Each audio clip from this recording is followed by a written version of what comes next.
దేవునికి మహిమ కలుగును గాక.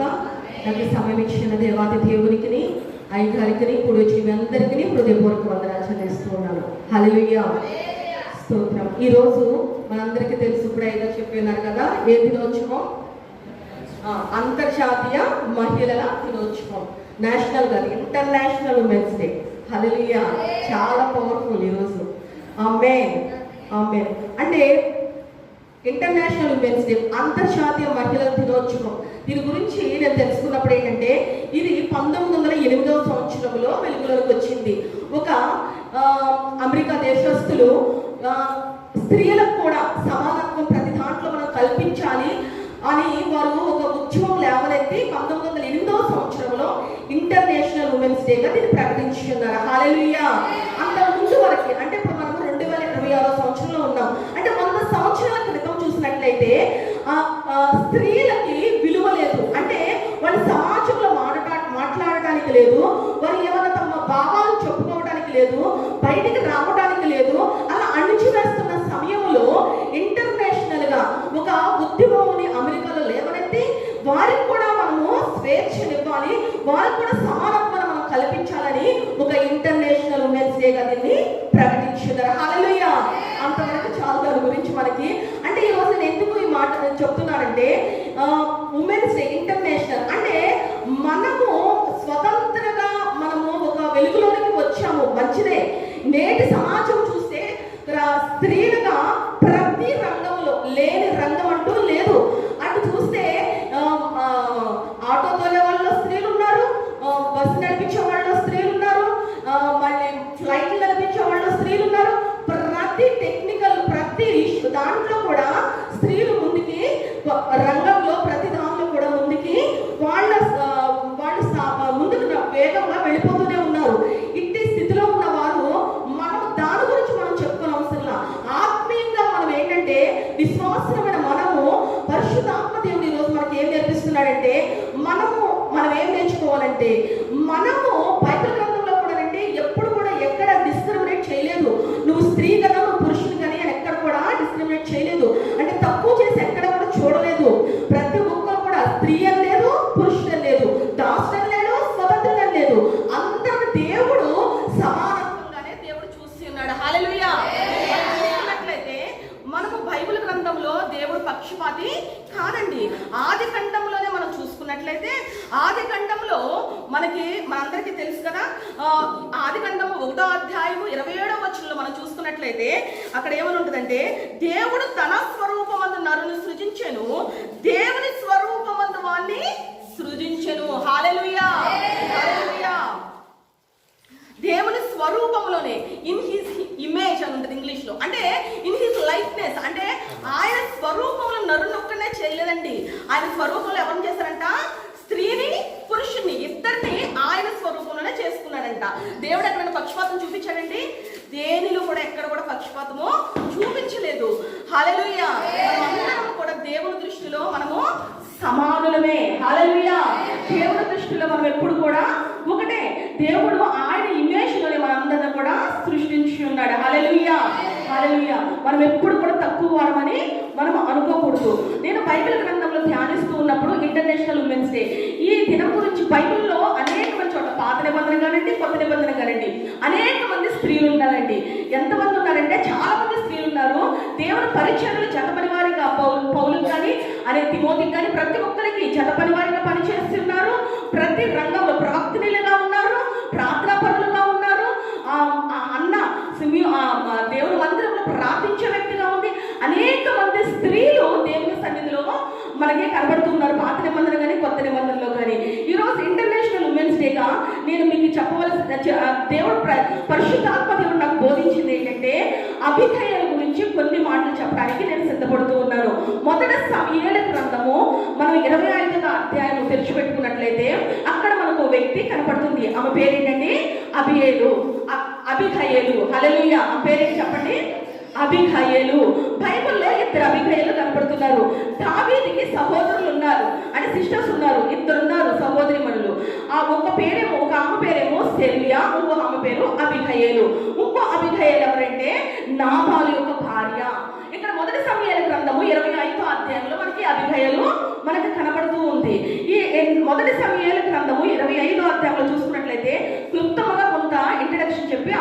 కొన్ని సుగుణాలను చెప్పి మనం ముగించేస్తాను. అబిగయీలుకు ఒక భర్త ఉన్నాడండి. ఆమె పేరు ఏంటంటే, ఏం పేరు? నాబాలు. నాబాలు అతను ఎటువంటి వాడంటే చాలా మోటివాడు. బైబిల్ గ్రంథమే చెప్తుంది అతని గురించి ఏమని మాట్లాడుతూ ఉందంటే, అబిగయీలు తను చర్యలను బట్టి చూస్తే అతడు చూడగా నాబాలు మోటివాడును దుర్మార్గుడై ఉన్నాడంట. అతడు ఎక్కడున్నాడు అంటే, ఏ దేశంలో ఏ ప్రాంతంలో ఆయన పనిచేస్తూ నివసిస్తూ ఉన్నాడంటే, కర్మేలు ప్రాంతంలో మాయోను అనే ప్రాంతంలో, ఏ ప్రాంతంలో? కర్మేలు పర్వతంలో మాయోను అనే ప్రాంతంలో తను నివసిస్తూ ఉన్నాడు. అక్కడ నివసిస్తూ ఉన్నప్పుడు తనకు బహు సంపద కలిగిన వాడు. బైబిల్ గ్రంథం ఏమని చెప్తుందంటే, బహు భాగ్యవంతుడు అని రాయబడి ఉన్నది. ఆ భాగ్యవంతుడే కదంట, ఎంత భాగ్యవంతుడు? బహు భాగ్యవంతుడు అని దేవుని గ్రంథం తలవిస్తూ ఉంది. అంత భాగ్యవంతుడు ఎందుకు అయ్యాడు అంటే, తనకు పశు సంపద ఉందంట, తనకు గొర్రెలు ఉన్నాయంట, తనకు ఎంతో పాడి పంటలు కలిగిన వాడు తను నాబాలు అని బైబిల్ గ్రంథం సెలవిస్తూ ఉన్నది. నాబాలు కర్మేలు పర్వతం మీద అక్కడ నివసిస్తూ ఉన్నప్పుడండి, తనకు ఆ ప్రాంతంలో తన మందలు అన్ని ఉంటూ ఉన్నప్పుడు అక్కడికి దావీదు కూడా వచ్చి ఉన్నాడు. దావీదు ఎందుకు వచ్చి ఉన్నాడంటే, అరణ్యంలో తను తనకు సింహాసనం వీడి కొంత తన పరిస్థితుల వలన తను అరణ్యములకు వచ్చి ఉన్నాడు. ఎంతమంది అంటే 400 మంది పరివారితో తను అరణ్యములకు వచ్చి ఉన్నాడు. ఎవరు? దావీదు. దావీదు కూడా ఏమున్నాయి? పశువులు ఉన్నాయి, మందులు ఉన్నాయి, మేకలు ఉన్నాయి, గొర్రెలు ఉన్నాయి. వారు దావీదుకి పరివారు.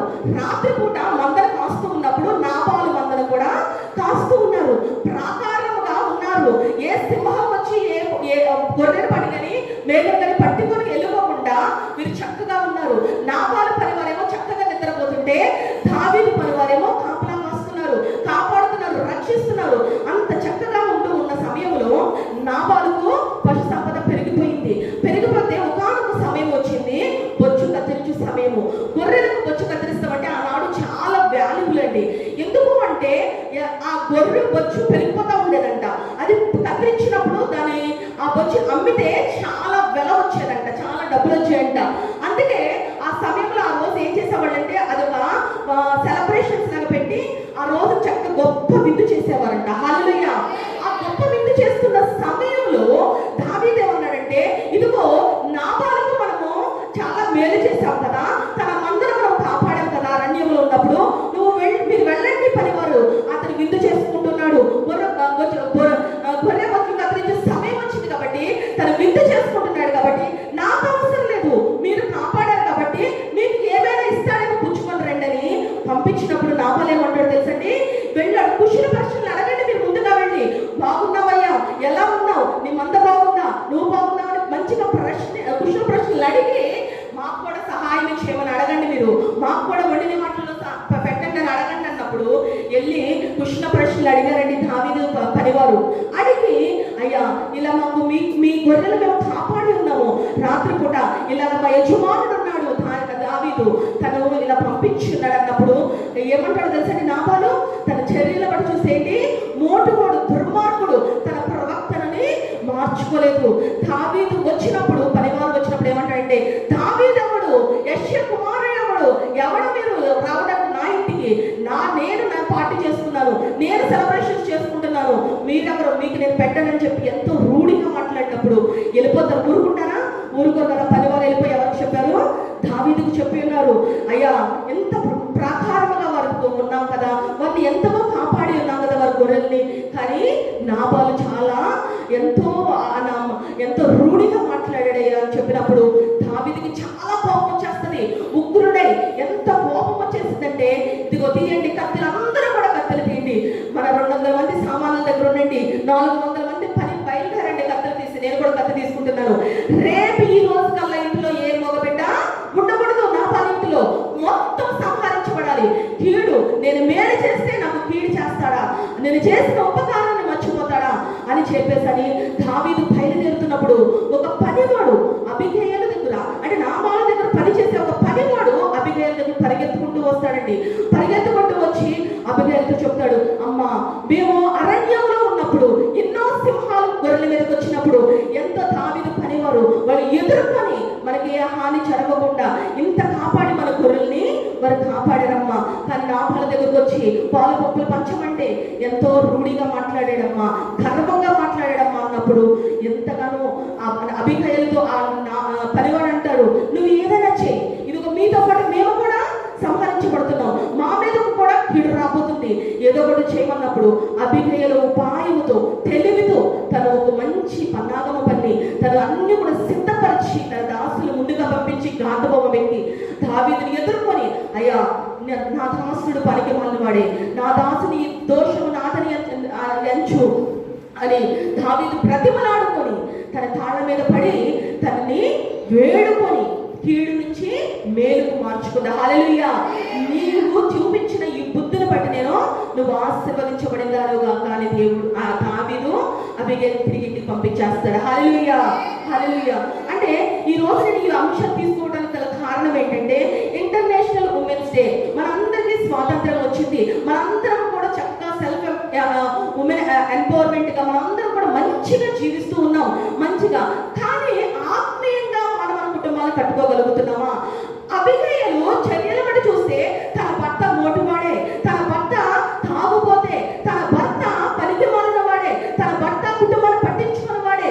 కానీ అబిగయీలు తన కుటుంబాన్ని ఎలా కట్టుకుందో, తన కీడుకు దగ్గరకు వచ్చేసిన కీడును వెనక్కి ఎట్లా మళ్ళించిందో మనం ఆమె జీవితంలో నుంచి కొన్ని అంశాలు మనం తెలుసుకున్నట్లయితే ఈ ఒక్క రోజే మనకి కాదండి, ప్రతి దినము కూడా స్త్రీలు బైబిల్లో ముఖ్యంగా స్త్రీలు ఎలా ఉన్నారో మనం కూడా అలా ఉన్నట్లయితే మన కుటుంబాలు కట్టుకుంటాం, మనం అందరినీ కూడా మనం ఆశీర్వదించబడిన వారంగా ఉంటాము. హల్లెలూయా.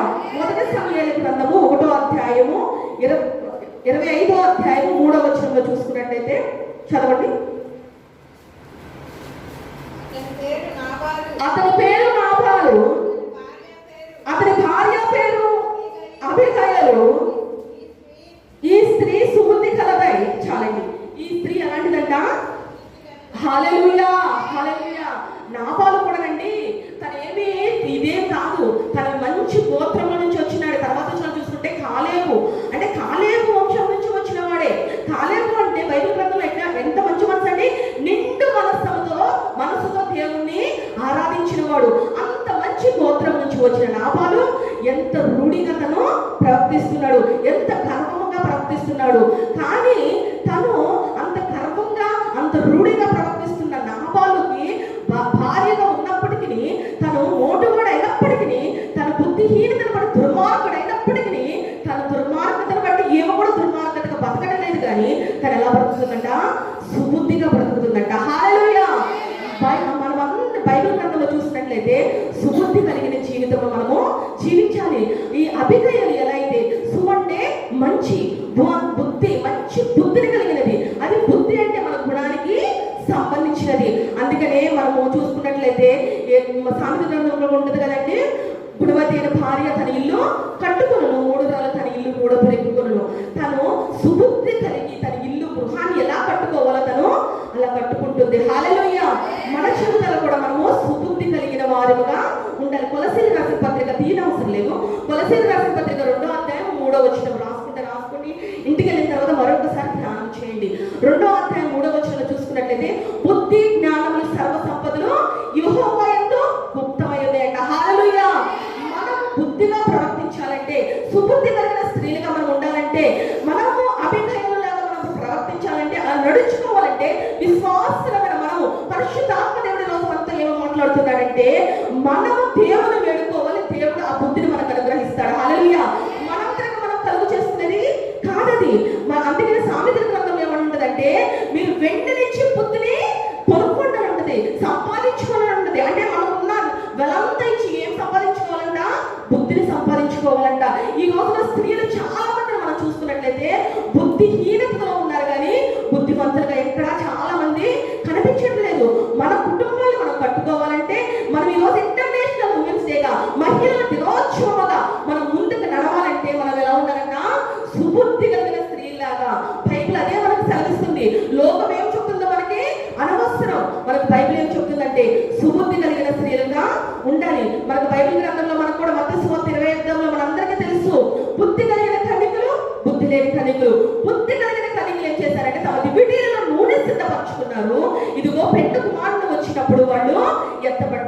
వాళ్ళు ఆ దేవుని ఎదుర్కొన్నారు. బుద్ధిహీనులైతే ఏం చేశారంటే తమ దివిటిలో నూనెని సిద్ధపరచుకున్నారు, తన ఆత్మీయ జీవితాన్ని పోగొట్టుకొని వారు ఏం చేసుకున్నారంటే విడవబడ్డారండి.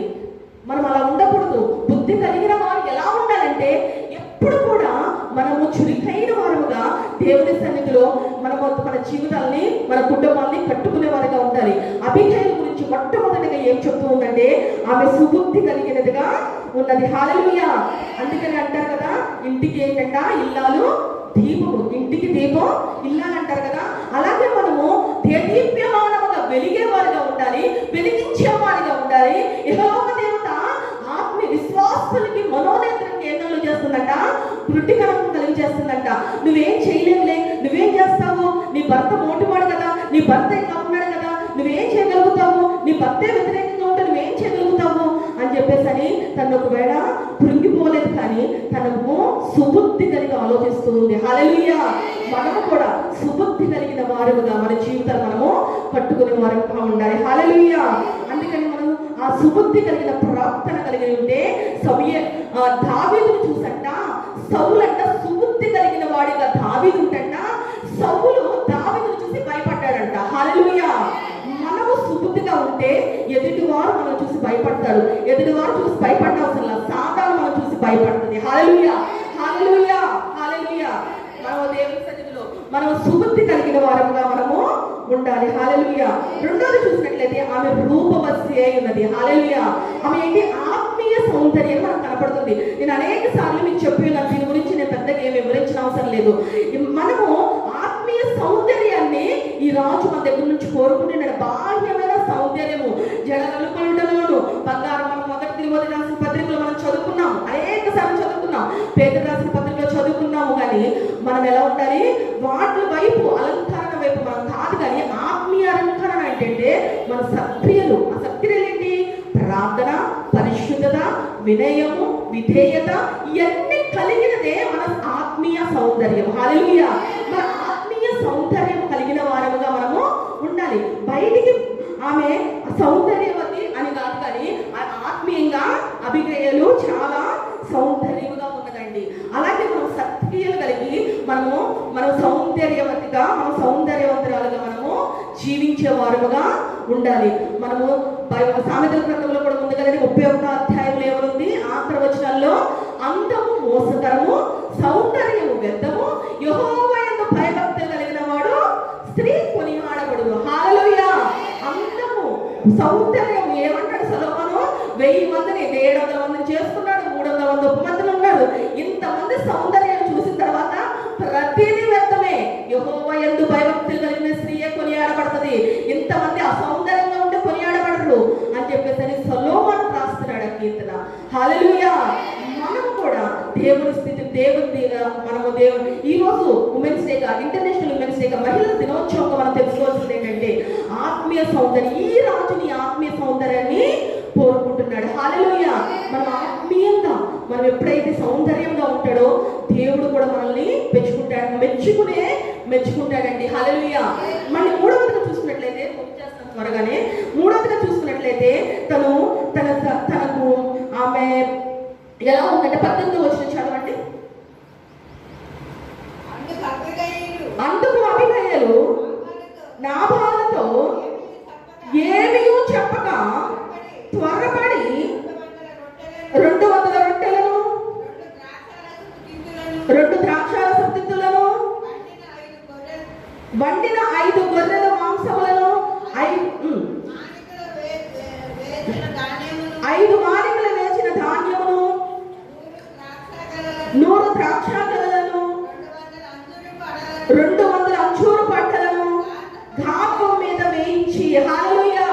అంటే ఎప్పుడైతే ఆ దాసుడు వచ్చి, అమ్మా ఇదిగో మా అరణ్యంలో ఉన్నప్పుడు దావీదు పరివారం వచ్చి మనకి ప్రాకారముగా ఉన్నారు, మన గొర్రెలను కాపాడారు, సింహము చెట్టుకెళ్ళిపోతున్నప్పుడు దాన్ని నోరు తెరచి దాన్ని రక్షించున్నారు అని ఎంతో కాపాడి మనకి సహాయం చేశారమ్మా, వాళ్ళు ఉపకారం చేశారని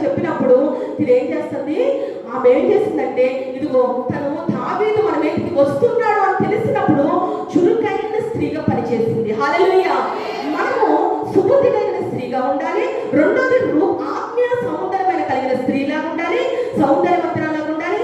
మూడోదిగా చూసుకున్నట్లయితే చురుకైన స్త్రీగా ఉండాలి. హల్లెలూయా. ఎంత చురుకైన స్త్రీ అంటే అండి, ఎన్ని ప్రిపేర్ చేసిందో చూడండి. మనం ఇంటికి ఎవరు చుట్టాలు వస్తే 4 ఐటెంలు చేస్తానికే పొద్దున్న లెగాలి, 8 అలారం పెట్టాలి, మళ్ళీ పోయిన తర్వాత మళ్ళీ కట్టేయాలి, మళ్ళీ పడుకోవాలి, మళ్ళీ లెగాలి. ఎన్ని తిప్పలు పడతామో ఏదన్నా ఒక పని చేస్తానికి.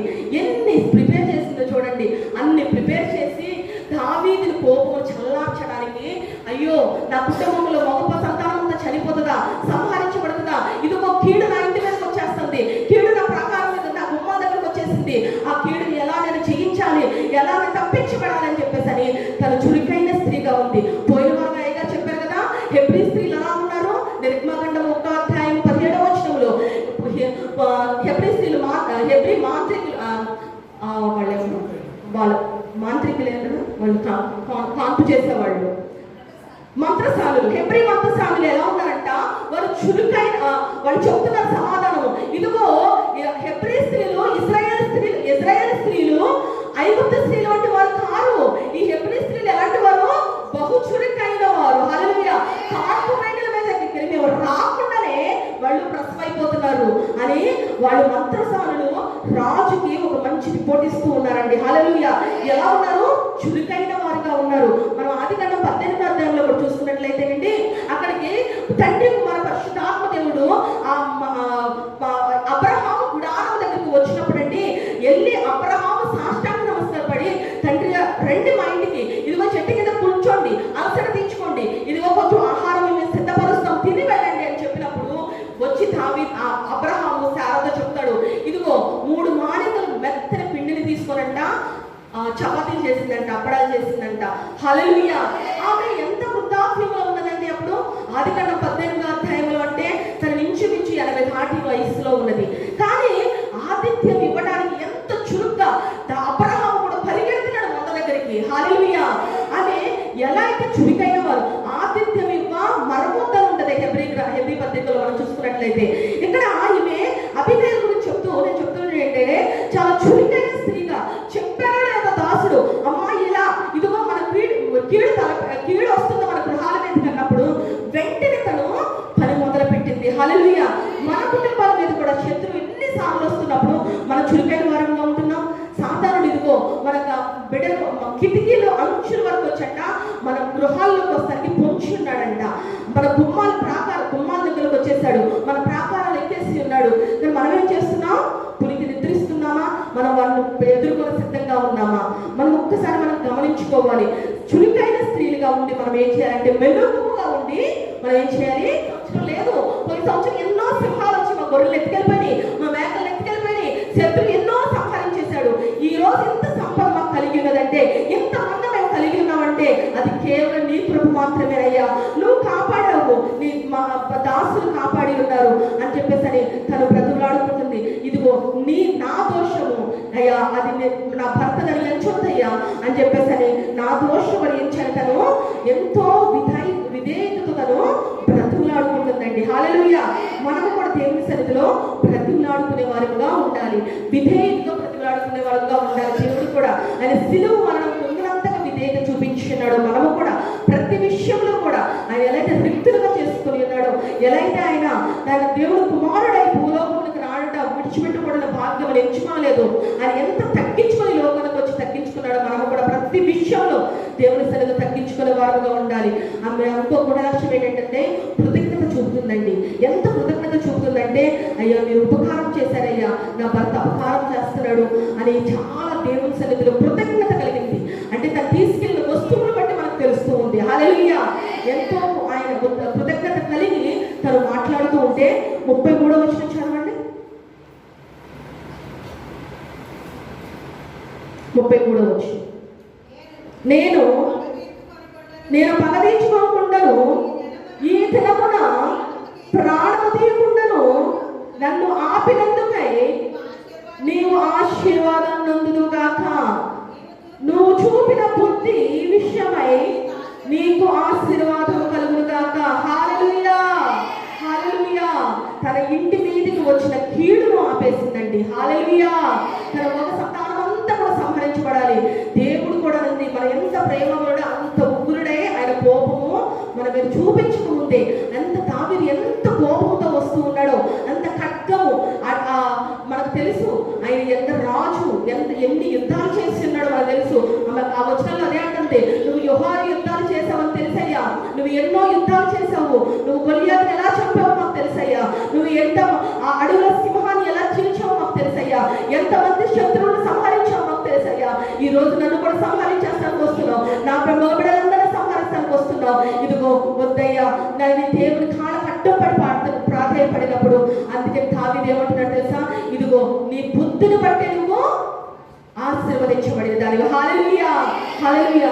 ఈరోజు అంతర్జాతీయ మహిళల దినోత్సవంగా మనం కూడా తెలుసుకోవాల్సింది, స్త్రీలు కానీ పురుషులు కానీ ఎవరైనా మనం తెలుసుకోవాల్సింది, మన కుటుంబాలు మనం కట్టుకోవాలంటే మనం ఏం చేయాలంటే, అందుకని 31 సామెతలు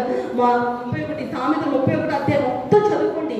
ఆమె ఎలా ఉంటుందో, స్త్రీలు ఎలా ఉండాలో అక్కడ చాలా పరిశుద్ధాత్మ చక్కగా రాసి పెట్టి ఉన్నాడు.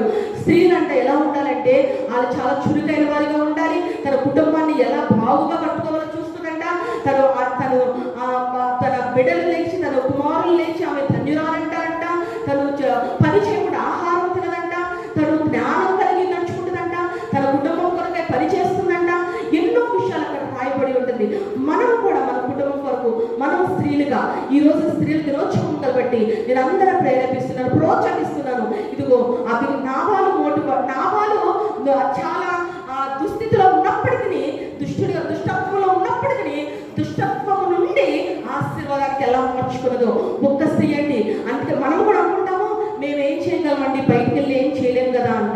కానీ అభినయం అట్లా ఆగిపోలేదు. కానీ సాధారణ మనం ఏమని చేస్తుందంటే, దుష్టుడు ఏం చేస్తుందంటే, నువ్వేం చేయగలవు, భర్త సత్కరించట్లేదు కదా, నువ్వేం చేయగలవు అని మమ్మల్ని కుంగ తీసేస్తూ ఉంటుంది. మనం ఏదైనా చెప్పండి, మనం ఏదైనా చేయగలము. మనం ఏదైనా అభినయాలు ఎలాగైతే చేయిస్తుందో మనము సమస్తమును చేయగలము. మనము ఏం చేయగలము, దుష్టుడు మనం ఆపేస్తున్నప్పుడు దాని దుష్టుడి మాటలు మనం ఇవ్వకూడదు, కానీ మనం నిత్యము ప్రార్థన చేసే వారుగా ఉండాలి. ప్రార్థనతో మన ప్రాకారాన్ని కట్టువారుగా ఉండాలి. కీడు నుండి మనము మేలుకు మార్చుకోవాలి. హల్లెలూయా, హల్లెలూయా. ఇక్కడ అదే అంటున్నాడు, ఆశీర్వదింపబడిందని నువ్వు వెళ్ళు, నీకు కీడు జరగదని తీసుకెళ్ళి ఇంటికి పంపించేటప్పుడు తన ఇంటికి వెళ్ళిపోతుంది. నాబాలు చాలా మొత్తుగా తాగేసి పడిపోయి ఉన్నప్పుడు ఒక 10 దినాలు అట్లాగే ఉన్న తర్వాత గుండె ఆగిపోయి కార్డియాక్ అరెస్ట్ అంటారు కదా, అట్లా ఆగిపోయి చనిపోతాడు. చనిపోయిన తర్వాత తను బాధలో ఉంటున్నప్పుడు దావీదు తెలుస్తుంది. దావీదు తెలిసేలాగా అభినయాలు నాబాలు చనిపోయేటప్పుడు ఆ దావీదు ఏమంటాడంటే, అభినయాలు పిలుచుకుంటాడు, నేను వివాహం ఆడతానంటాడు. అంటే నేను వివాహం ఆడతానంటే నేను శారీరక సంబంధంగా నేను చెప్పట్లేదు, కానీ మనం కూడా ప్రభు వారు కూడా అత్యంత త్వరగా ఏమవుతున్నాడు, రాబోతున్నాడు. ఎందుకు వస్తున్నాడు, వధువు సంఘాన్ని తీసుకెళ్తానికి రాబోతున్నాడు. మనము ఆయన పాదాలు పట్టుకున్నట్లయితే మనము కూడా ఆయనతో నిత్యము ఆయన సన్నిధిలో ఉంటామంట. హల్లెలూయా. ఆయన రాజ్యంలో, ఆయన అంతఃపురంలో ఆయన వధువు సంఘాన్ని తీసుకెళ్తానికి రాబోతున్నాడు. కాబట్టి ఎలా అయితే దావీదు అభినయం చేసుకున్నాడు, పెళ్ళాడి ఉన్నాడు, మనము కూడా అందరం కూడా వధువు సంఘంగా పరిశుద్ధురాలైన నిష్కలంక మచ్చ అడమాకు ఏమీ లేని కన్యకల, మనము పరిశుద్ధురాలైన కన్యకల మనము కూడా ఉన్నట్లయితే మనము నిత్యము కూడా ఆయన రాజ్యంలో, ఆయన అంతఃపురంలో యుగ యుగములు ఆయనతో జీవించే వారుగా మనం ఉంటాం. హల్లెలూయా. మనం అభినయులు ఈరోజు ఇంటర్నేషనల్ ఉమెన్స్ డేగా మనం నేర్చుకుంటున్న మనం తెలుసుకుంటున్న మనం ఏదో స్వతంత్రం వచ్చేసింది, నేను మాట్లాడేసేస్తాను, నేను నాకు తెలుసు వాళ్ళతో ఎట్లా మాట్లాడేస్తా, అవి కాదండి. మనము ఆత్మీయంగా మనం ఏం నేర్చుకుంటున్నాము, మనము విశ్వాసముగా మనం ఏం నేర్చుకుంటున్నాము, మనము విధేయత కలిగి మనము స్త్రీలుగా మనము సంఘంలో ఎలా ప్రవర్తించాలి, మన కుటుంబంలో మనం ఎలా ప్రవర్తించుకోవాలి, కుటుంబాన్ని మనం ఎలా కట్టుకోవాలి, విధేయతతో మనం ఎలా నడుచుకోవాలి అని మనం తెలుసుకున్నప్పుడు ఖచ్చితంగా మన కుటుంబాలు మనం కట్టుకుంటాం. బైబిల్ అనేక మంది స్త్రీలు అలా కట్టుకున్న కుటుంబాలు ఆశీర్వదించారు. అందుకనే దావీదు అంటాడు, ఈ మాట చాలా ఇష్టం అనిపించింది ఏంటంటే, నీవు నీ బుద్ధి చేత నువ్వు ఆశీర్వదించబడిన దానివి. హల్లెలూయా. మన బుద్ధి చేత మనం ఆశీర్వదించబడతాం, మన బుద్ధి చేత మన కీడు కూడా తెచ్చిపెట్టుకుంటున్నాం. కానీ మన బుద్ధి చేత మనం ఆశీర్వదించబడిన వారంగా ఉండాలి, నిత్యము ప్రార్థించే వారంగా ఉండాలి. నేను ఈ విషయంలో నేను ఒకటి చెప్పగలను ఖచ్చితంగా, మనం దేవుని పాదాలు పట్టుకుంటున్నామా, మన కుటుంబాలు ఎంత నాశనంకి వెళ్ళిపోతుంది. సాతాను అనొద్దండి. ప్రతిసారి సాతానుడు కీడు విషయమై దేవుడు ఎవరిని శోధించడండి. ప్రతిసారి మనం శోధకుడికి ఎప్పుడైనా అప్పగిస్తాడే, కానీ ప్రతిసారి కీడు దుష్టుడు అనొద్దు. మన పాపాలే, మన దోషాలే మనకు అడ్డుగా వస్తున్నాయేమో ఒప్పుకుంటాం, మన దేవుని సన్నిధిలో ప్రార్థిద్దాం, మన బిడ్డల కోసం మన బిడ్డల కోసం మనం ప్రార్థన చేస్తున్నామా? మన భర్త కోసం మనం ప్రార్థన చేస్తున్నామా? మన కుటుంబం కోసం ప్రార్థన చేస్తున్నామా? మనం ఒక్కసారి అబిగయలు ఎంత వేగంగా పనిచేసి తన కుటుంబం కొరకు తను పనిచేసిందండి. ఈ రోజు నేను గర్వంగా చెప్పగలను, ఈ రోజు నేను ఈ స్థితిలో ఉన్నానండి. అది నాకు గొప్పతనం అని ఎప్పుడు కూడా చెప్పను. మా తల్లి మేము పొద్దున్నే వేసేవాళ్ళం కూడా కాదు, 3, 2 కూడా అసలు మనం ఎప్పుడు పడుకునేదో నాకు తెలిసేది కాదు. మేము పడుకునేటప్పటికి ఇంకా ప్రార్థన, కుటుంబ ప్రార్థన అయిపోయేది. అప్పటికి ఇంకా ప్రార్థన చేస్తూనే ఉండేది. పొద్దున్న లేచేటప్పటికి మళ్ళీ ఏడ్చుకుంటూ ప్రార్థన చేసేది. మేము ఇంకా అనేవాడు, మాకు నిద్ర పట్టట్లో స్లోగా చేసుకోండి ప్రార్థన అంటే అప్పుడు ఇంకా స్లోగా చేసుకుంటాం. ఇప్పుడు కూడా మీరు మా ఇంటికి రండి, 3-4 గంటలకు మధ్యాహ్నం ఉదయం చేస్తారట్లాగే మధ్యాహ్నం కూడా చర్చిలో ఎర్రటెండలో రండి. ఎండకాలం మేము వేసి వేసుకుని ఇంట్లో పడుకుంటాం. కానీ మా అమ్మగారు ఒక్కలేదు, మా అందరి కోసం ప్రార్థన చేస్తారు. హల్లెలూయా. ఈరోజు నేను చాలా సిగ్గుపడాలి మా అమ్మగారిని చూసి. మనం మన కుటుంబాన్ని కట్టుకుంటున్నామా స్త్రీలుగా? మనం ఈ అభినయాలు తన కీడు వచ్చేసింది, ప్రకారం కుటుంబంలోకి వచ్చేసింది. ఒక భక్త సంతానం అంతా సంహరింపబడాలి. కానీ ఎంత సాష్టాంగపడిపోయిందండి దావీదు పాదాల మీద. మనం దేవుడి పాదాలు పట్టుకుంటున్నామా? ఈరోజు మనం గ్రహించుకుందాం. దేవాన్ని పాదాలు పట్టుకుంటున్నానయ్యా, దావీదు కుమారుడాన్ని దాటిపోవద్దంటే దేవుడు దాటిపోవడానికి ఆయన మనకు పక్షపాతం చూపించడండి. ఆయన మనం నువ్వు నా కుమార్తెను కాదు కదా అని మనం దూరంగా వెళ్ళిపోడు. ఆయన సమీపంగా ఉండి ఆయన మన ప్రార్థన ఆలకించి మన బుద్ధిని బట్టే మనల్ని ఆశీర్వదించే దేవుడు. కాబట్టి మన నిత్యము, నేను ఈరోజు మీకు ప్రాధాన్యపడి చెప్పేది ఏంటంటే, స్త్రీలమైన మనము మనకు ఎంతో సమయం ఉంది కాబట్టి ఏమి చేయలేక సాధారణ ఏమి చేయలేవని నిన్ను అనవచ్చు. నా వాళ్ళు అభినయాలు కూడా నువ్వేం చేయగలుగుతావు? నీ భర్త నీకు సహకరించట్లేదు కదా, ఆయన దుర్మార్గుడు కదా అంటే దుర్మార్గ స్థితిలో తన భార్య లేదండి. చక్కగా సుబుద్ధి కలిగి తను ప్రార్థన జీవితంతో తన కుటుంబాన్ని కట్టుకుంది. మనం కూడా నువ్వేం చేయలేవన్నప్పుడు నేను చేయగలనని ప్రార్థన చేయండి. నువ్వు చేయలేవన్నది కానీ మనం ప్రార్థన చేయాలి. నువ్వు చేయలేమన్నప్పుడు మనం బైబిల్ చదవాలి. ఎక్కువ సమయం దేవుళ్ళు గడిపినట్లయితే దేవుడు మనం నిశ్చయముగా దేవుడు మనల్ని ఆశీర్వదిస్తానికే, ఆయన ఆశీర్వదిస్తానికే ఉన్నాడు. కానీ శాపాలు ఎప్పుడు కూడా మన మీదకి రానివ్వడండి. దేవుడు నిశ్చయముగా మన బుద్ధిని బట్టి అందరూ మనం నిండాలుగా ఆశీర్వదించును గాక. ఆమేన్.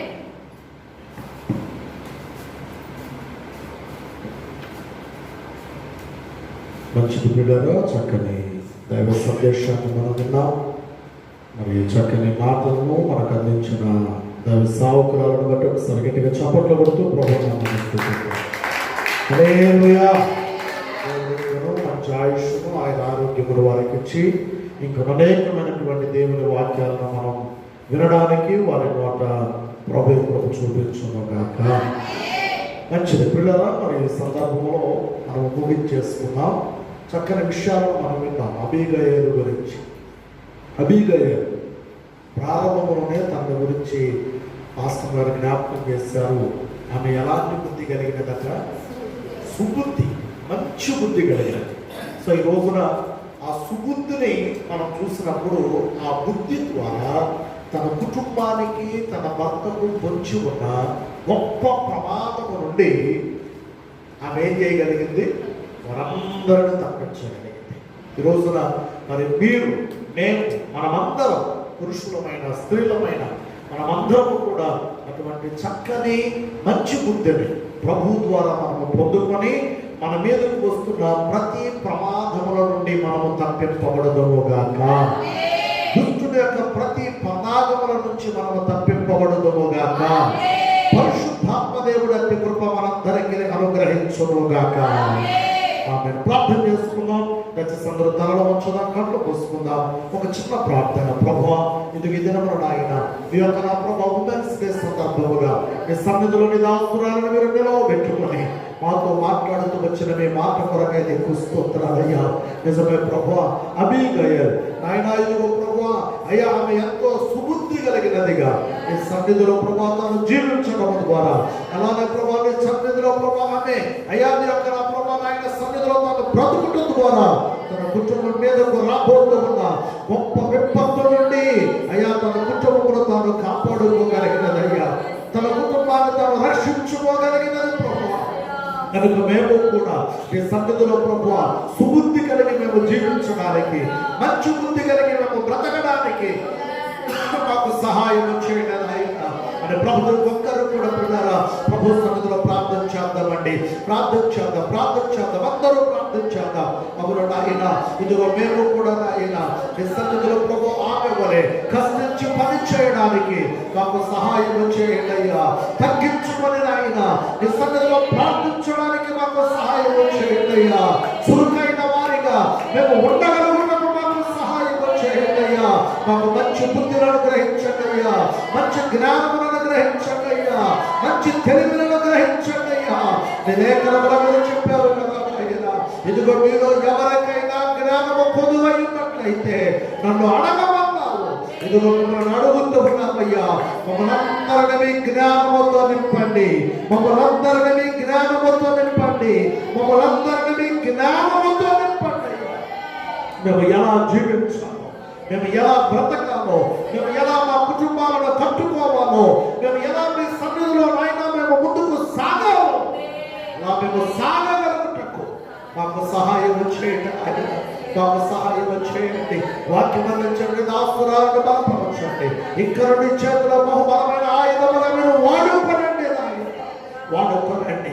మీ వాక్యం మమ్మల్ని ప్రభువా మీ కృపతో జ్ఞాపకం చేసుకొని మీరే మాకు సహాయం చేసి మేము కూడా ఆయన అభిగయాలు లాంటి చక్కని సుబుద్ధిని కలిగి ఆత్మీయ సౌందర్యాన్ని కలిగి మీ సన్నిధిలో మేము జీవిస్తూ మీ రాకడ కొరకు మేము బ్రతకగలగడానికి సహాయం వచ్చారు. వధువు సంఘములో ఉన్నటువంటి మేము వరుడుగా మీరు త్వరగా రాబోతూ ఉండగా మేమందరం కూడా సిద్ధపడి వరుడుగా మీరు పెళ్లి కుమారుడుగా రాబోతూ ఉండగా మిమ్మల్ని ఎదుర్కోగలిగిన ఆత్మీయ సౌందర్యాన్ని మాకు అనుగ్రహించండి ఆయన. ఈ లోక సౌందర్యం మాకొద్దయ్యా. ఈ లోక సంబంధమైనటువంటి సౌందర్యానికి ఆశపడ్డము లేదయ్యా. ఆత్మ సౌందర్యాన్ని మాకు కలుగు చేయండి. వరుడుగా రేపు మీరు మమ్మల్ని చూస్తున్నప్పుడు మీకు ఇష్టమైన వారముగా మేము కనబడేటట్లుగా సహాయం చేయండి. అడ్డాత్మీయులుగా మమ్మల్ని మీరు పెంచండి. మీ కృపను అనుగ్రహించమని ప్రార్థిస్తూ విత్తబడిన వాక్యాన్ని ప్రతి ఒక్కరి హృదయాలను మీరు నాటండి, నీరు కట్టండి, ఫలింపచేసి నీ వాక్యానుసారంగా మేమందరం కూడా జీవించుటకు కృప చూపమని మీకే మహిమ ఘనత ప్రభావములు ఆరోపిస్తూ యేసు శక్తి కలిగిన నామమును స్తుతించి అడిగి వేడుకొనుచున్నాము తండ్రి. అందరూ చెబుదాం ఆమేన్.